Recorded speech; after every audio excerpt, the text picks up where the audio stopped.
Okay, now let's talk a little bit about best practices and optimization for your Facebook ads. How to optimize your Facebook ads. So we've talked about images. We talked about the best ones. Different types you can use, things like that. So now, as I go through these different elements, I don't mean to be funny when you notice that all the slides are really similar, but the idea applies the same to everything. So I really want to drive in the concept, right? And I really want to help you understand how it applies to each different part of your Facebook ad. So for the images, for example, start with four.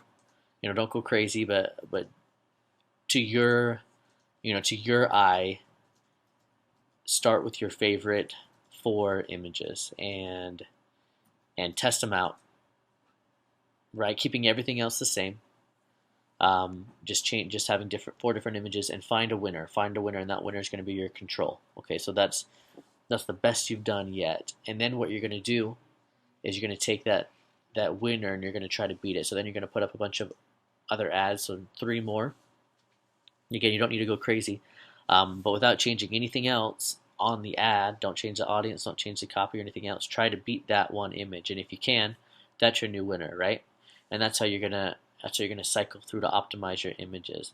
And again, remember all the different things we talked about in the images. Different things you can do by using bright colors, using borders, twisting the image so it's not perfectly squared up, since everything else on the computer is perfectly lined vertically and horizontally, and we live in this perfect grid world. Get off that beaten path and see if that image, twist things up and people click on it. So that's what we're going to do for your images. For your copy, again, same thing. Find your control,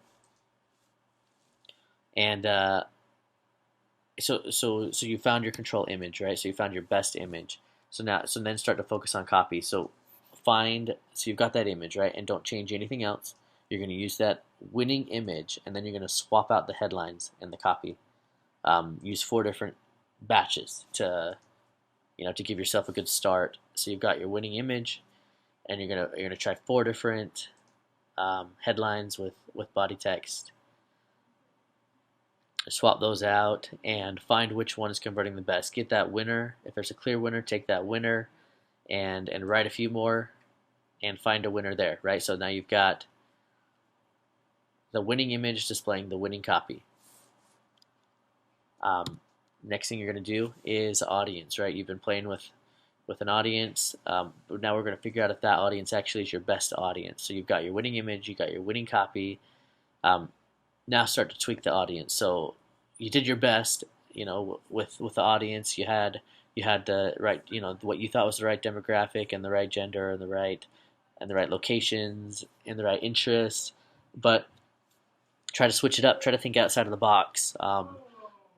Maybe pit a Facebook ad that's running with Facebook's interests, like I showed you there a couple videos back, and pit that against a custom audience list that you've created using Social Lead Freak or whatever, or your email opt-in list that you've uploaded, and pit them against each other and see which audience is winning. Then that becomes your new control, and you keep that.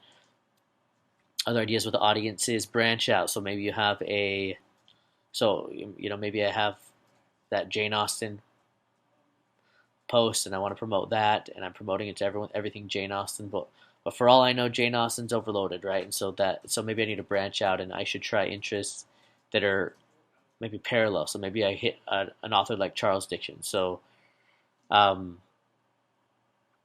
thinking that he's from a similar time period and people who like classic literature like Jane Austen might also like classic literature like Charles Dickens. So then I hit with the Charles Dickens audience to see if that converts just as well. Worse or better, right? I keep the best one and I continue on. So do that with your audiences. Try some audiences that are thinking outside of the box, that aren't the obvious direct audiences, but instead are parallel audiences that would have a similar taste. Maybe you have a golf product and you're working on how to improve your golf swing is the product. Um, you can target the heck out of golf and golf swings and stuff like that, but maybe try an audience that targets men's apparel, like nice shoes, certain nice shoe brands that would be popular with golfers, or clothing brands that would be popular with golfers, or things like that. And all of a sudden, you're hitting the same target audience, but you're doing it from a different angle.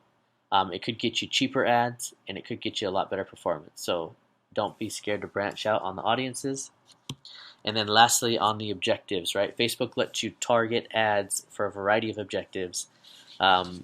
Whether you want engagements on your post, whether you want clicks to a website, whether you want to actually look at the conversions on the website, whether you want likes to your page, all those different options right there. Try different objectives. So make a page post. So you've got your winning ad that has a winning image, has a winning copy, has a winning audience. Now just swap out the objective and see if you can increase performance, right? So you make a page post that's a direct link. The page post, if you click on it, is a direct link to your website. So pit that ad without changing anything else against an ad where you're actually telling Facebook, okay, this is my image, this is my copy, and the objective is a direct link, direct click to a website, right? Those are two different kinds of ads. One's a page post promotion, and one's a clicks to a website ad. So you run both of those ads and see which one's actually getting you cheaper clicks to your website. So pit those two objectives against each other. Another thing to look at in Facebook when you're looking at objectives is Facebook lets you choose whether you want to set the max bid price. So you want to set the CPM or the CPC, or you want Facebook to optimize the algorithm. Split test those. Run an ad with nothing different but toggling those two, and see which one's performing better for you for that ad, and then keep the winners. Once you go through this cycle, go back to the beginning and see if you can, now that you have winning copy, a winning audience, and a winning objective, see if you can beat that image that you've found as your control. See if you can beat that copy or that audience, and things like that. And this is how you do Facebook. You've got all the tools now. You know how to choose images. You know how to write the copy. You know how to create the audiences. You know which ads to select and why. So now it's time to just get out there and make it happen. So get out there and become Facebook traffic hackers, and let us know your successes. Thanks for listening.